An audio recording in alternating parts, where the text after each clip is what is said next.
Hello everyone! I'm Roan Celis Capistrano of 1 Million Club. In this video, pag-usapan natin kung ano nga ba ang mindset ng mga successful. First, kailangan mong malaman na may dalawang klase lang ng mindset, fixed mindset and growth mindset.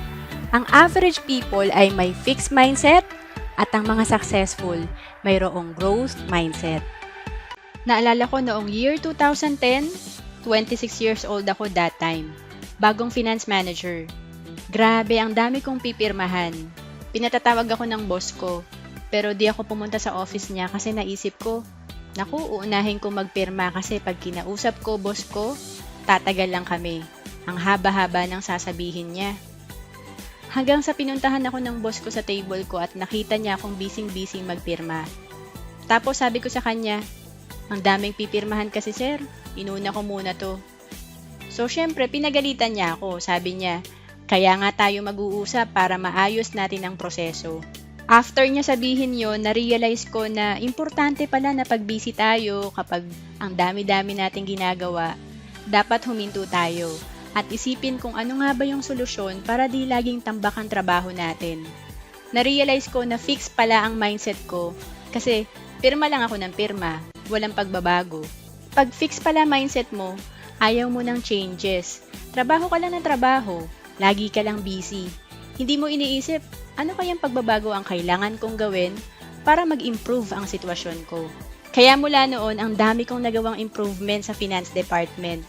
Bawat proseso, tinitignan ko kung paano mag-i-improve. Merong mga report na kung dati, 2 to 3 days bago matapos, noong na-improve ko sa tulong ng mga programmer, isang click, pwede mo nang ma-generate ang report. Ang dami kong project that time na puro automation. Automation, ibig sabihin, isang manual na proseso, pinapasimple mo. Machine or system na ang gagawa, kaya mas mabilis. Kaya kung gusto mo maging successful, dapat open ka to changes. Hindi pwedeng kung ano na yung nakasanayan mong gawin, yun na lang lagi. Kung walang improvement sa buhay mo or hindi ka umaasenso, baka fix ang mindset mo. Napatunayan ko na kapag growth ang mindset mo, mabilis kang aasenso. Even the president or owner of the company, mapapansin ka at kakausapin ka dahil sa great contribution mo sa company. Second, para sa fix ang mindset, skills are inborn. Pero para sa growth ang mindset, intelligence can be developed through effort. Madalas kapag nakakakita tayo ng successful, ang sasabihin, magaling naman kasi yan. Talented naman kasi siya. Gifted kaya successful. Pero sa totoo lang, hindi nakita ng tao yung effort na ginawa ng successful para ma-achieve niya kung ano ang meron siya. Meron pa nga nagsabi sa akin sa office, ang galing mo naman, every Saturday lang kita nakikita sa office pero nag-number 1 ka. Nakangiti lang ako. Kasi sa totoo lang, kaya ako nag-number 1. Kasi mas marami akong kinausap, mas maraming rejection, mas maraming binigyan ng proposal, mas marami lang talaga akong ginawang different strategies.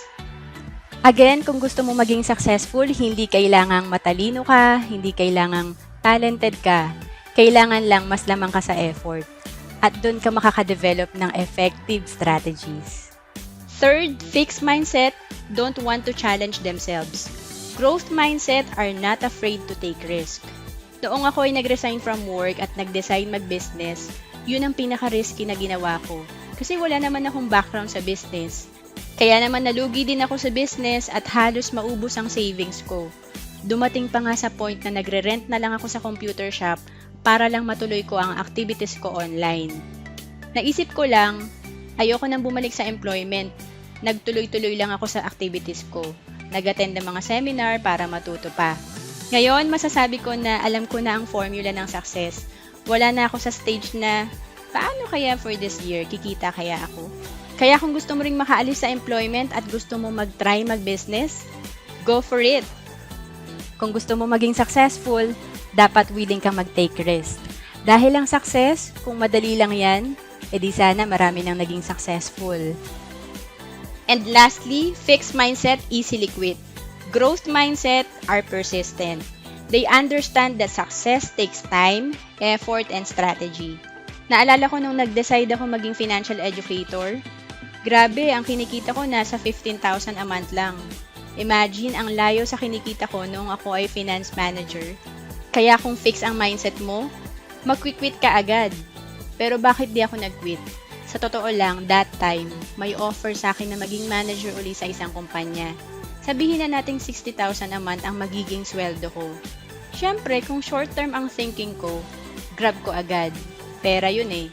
Pero nagtiyaga ako sa 15,000 a month na income ko as financial educator.